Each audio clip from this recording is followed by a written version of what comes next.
کیا آیا ہے۔ ہو سکتا ہے اسرائیلی معاملات ہوں، لیکن اس میں ایران کی ملی بھگت اور پاسداران کے کردار کو کھلی چھٹی نہیں دی جا سکتی۔ ہمارے گھر میں بیٹھ کے ہمارے معاملات میں کوئی اس طرح کرے، تبھی تو کہا گیا ہے نا کہ یہ تو پرانی روش ہے۔ نواس رسول حضرت فاطمۃ الزہرا رضی اللہ تعالی عنہ کے جگر گوشہ حضرت حسین رضی اللہ عنہ کو بھی بلوا کے یزیدیوں کے سامنے ڈال دیا گیا تھا نا، اعوذ باللہ من ذالک۔ حضرت حسین نے یہی فرمایا تھا نا کہ میں تو تمہارے بلانے پر آیا ہوں۔ حضرت حسین رضی اللہ تعالیٰ عنہ کے لیے امام ابن کثیر رحمہ اللہ نے البدایہ میں، امام طبری نے تاریخ الامم والملوک میں لکھا ہے کہ جب حضرت امام حسین سے پوچھا گیا کہ آپ کوفہ کیوں آئے، تو حضرت حسین نے اپنے دونوں شہزادوں کو حکم کیا کہ بیٹا وہ بوریاں لاؤ، جن بوریوں میں وہ خطوط بھرے ہوئے ہیں جو ان لوگوں نے مجھے بلایا ہے، انویٹیشن دیا ہے۔ وہ 1 2 4 5 10 15 20 100 50 1000 خط نہیں تھے، بوریاں بھری ہوئی تھیں۔ حضرت حسین نے وہ بوریاں انڈیل کے سامنے رکھ دی اور وہ ایک انبار لگ گیا۔ فرمایا تمہاری میں دعوت پر آیا ہوں، یہ تم نے مجھے بلایا، اب تمہاری دعوت کا نظریہ چینج ہو گیا ہے تو تم بتا دو، لیکن یوں تو نہیں کہو کہ ہمارے علاقے میں بغیر دعوت کے آ گیا۔ تو ان کوفیوں کے پاس اور کچھ بھی نہیں تھا، ان کے پاس سوائے اپنے جرم کو چھپانے کے اور کچھ بھی نہیں تھا۔ انہوں نے وہ خط بھی جلائے اور انہوں نے حضرت حسین کو بھی شہید کیا۔ کیوں؟ تاکہ ثبوت مٹا دیا جائیں، تاکہ بعد میں اگر کوئی معاملہ ایسا آئے جہاں پر یہ معاملہ ہو کہ یار کوفیوں نے ایسا کیا تھا تو ہم خیمے جلا دیں تاکہ وہ خطوط بھی جل جائیں اور نواس رسول اور ان کے خاندان کو بھی نعوذ باللہ شہید کر دیا جائے۔ کیا یہ وہی روش نہیں اپنائی گئی؟ ہم نے تو اس حد تک بھی ذرائع ابلاغ کے ذریعے پڑھا ہے کہ جو راکٹ اسماعیل ہنیہ کے کمرے پہ لگا ہے اس کی رینج 32 کلومیٹر ہے۔ کیا 32 کلومیٹر پہ ہے وہاں سے اسرائیل؟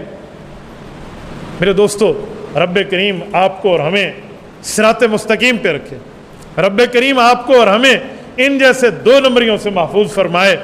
اس کی شہادت ہو گئی، شہادتوں سے تحریکیں نہیں رکتی۔ یہ دنیا سے ایک جاتا ہے تو دوسری قیادت آتی ہے، اس قیادت کے معاملات دنیا پھر اس کی جوہر مندی سے واقف ہوتی ہے۔ میں ایک جملہ سمجھانے کے لیے کہتا ہوں، حضرت ابوبکر صدیق رضی اللہ تعالیٰ عنہ بہت بڑی شخصیت ہیں، لیکن وہ دنیا سے نہ جاتے تو عمر فاروق کا مدبرانہ دور خلافت یہ زمین اپنی آنکھوں سے کیسے دیکھتی؟ حضرت عمر فاروق کی شہادت نہ ہوتی، حضرت عثمان ذو النورین رضی اللہ تعالیٰ کا جذبہ حریت امت کیسے واقف ہوتی؟ اور حضرت عثمان کی شہادت نہ ہوتی تو سیدنا حیدر کرار رضی اللہ تعالیٰ عنہ کا دور شجاعت دنیا کیسے واقف ہوتی؟ اور اگر حضرت علی المرتضیٰ کی شہادت نہ ہوتی تو امام حسن رضی اللہ تعالیٰ جیسا حوصلہ امت کیسے دیکھتی؟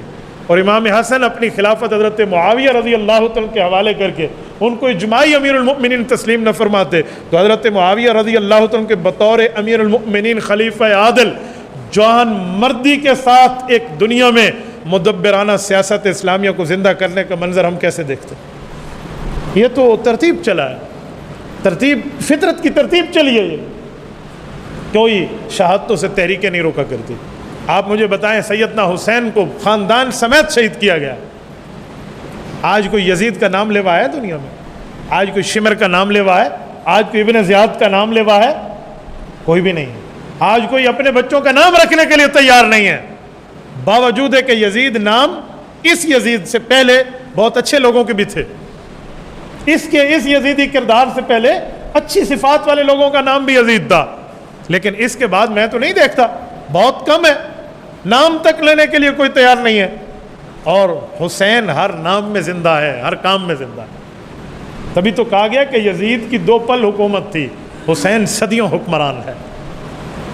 یزید تھا اور حسین ہے، قاتل کا نام لیوا ہی کوئی نہیں، قاتلوں کو پوچھنے والا ہی کوئی نہیں ہے، اور مقتول مر کے بھی زندہ ہے، مقتول مر کے بھی اپنے مشن کو کامیاب کر گیا ہے۔ اسماعیل ہنیہ کے بعد خالد مشعل کی قیادت میں حماس انشاءاللہ پلے گی، بڑھے گی، وہ مزید فلسطین اور مسجد اقصیٰ کی جنگ میں مزید آگے تیزی آئے گی، لیکن جہاں دشمنوں کا کردار، کافروں کا کردار واضح ہوتا ہے، وہاں منافقت کا کردار بھی یہاں واضح ہو جاتا ہے۔ یہ میں اس بنیاد پہ کہہ رہا ہوں کہ آج ہم اپنی نسلوں کو، اپنی قوم کو، اپنی اولادوں کو اور اپنی سامنے والوں کو یہ میسج دیں اور پیغام دیں اور بتلائیں کہ ہم لوگ شہادتوں پر رونے والے نہیں ہیں، ہم شہید کو لے کر بیٹھ جائیں اور رونا شروع کر دیں تو شاید یہ جواں مردی کا مظاہرہ نہ ہو، بلکہ آنسوؤں کو ضبط کر کے اس کے مشن کو لے کر آگے بڑھنا، یہ جواں مردی اور شجاعت کی داد دیا جاتا ہے۔